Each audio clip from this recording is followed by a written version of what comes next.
Kamusta, Binibining Joan? Ako ngayon ay nag-aaral para sa aking eksamen.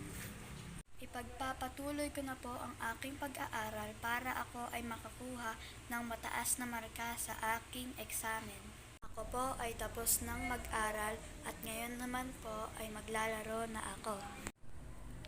Dito naman po ay naglalaro ako ng lato-lato na nilalaro ng mga bata noon at ngayon.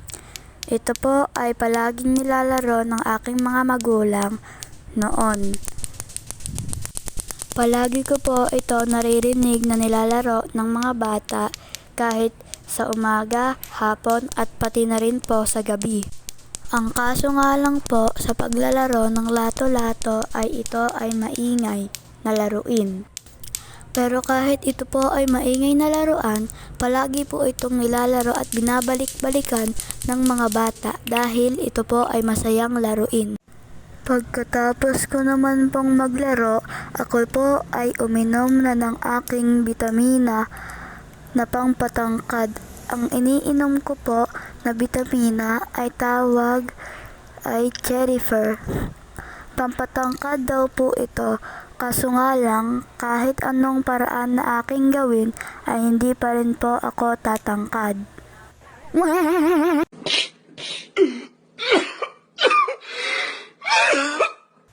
Charot lang! Dito naman po ay iinom muna ako ng tubig bago ko inumin yung gamot para madulas po yung gamot pag nasa lalamunan ko na po. At kung mapapansin niyo po ay nakatingin po ako sa ibang direksyon dahil may nakita po akong batang maliit at yung batang po iyon ay kapitbahay namin na dumayo lang po dito. Pagkatapos ko nga po palang uminom ng gamot ay nakaramdam ako bigla ng gutom.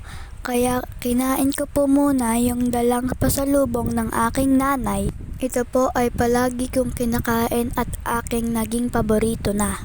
Kaya naman po bago po ako matulog ay kumain po muna ako at nagmeryenda. Kaya nga po pala ako nagkaroon ng pasalubong ay dahil galing sa school o union ang aking nanay para kuhain ang kanyang diploma dahil hindi niya po ito nakuha noon kaya ngayon niya naman po ito kinuha. Pagkatapos ko naman pong kumain ay matutulog na po ako. Ang kinabukasan. Pagkagising ko nga po pala ay dumiretso na kagad ako sa kusina upang makapaghilamos ng aking muka. Pagkatapos ko nga po pala mag-almusal, ako muna ay nag-ehersisyo ng onte para maglaro. At wag po kayong mag-alala dahil bago po ako mag-ehersisyo ay nagpahinga po muna ako ng 10 minutos dahil baka po ako magkaroon ng appendicitis at ayoko po magkaroon noon dahil iyon po ay masakit. At baka ma-ospital pa ulit ako at ayoko na po iyon mangyari dahil mataas po ang gastusin pag na-ospital ang isang tao. Pagkatapos ko po mag-ehersisyo ay naglaro na po ako kagad. Ang nilalaro ko po ngayon ay ang pangalawa kong laro.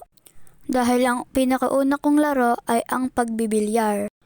Natuto ako magbilyar dahil ang aking lola ay may bilyaran. Palagi ako naglalaro doon pag walang tao dahil ayokong makita ako naglalaro ng ibang tao. Ayun lang po. Salamat sa panonood, Binibining Joan.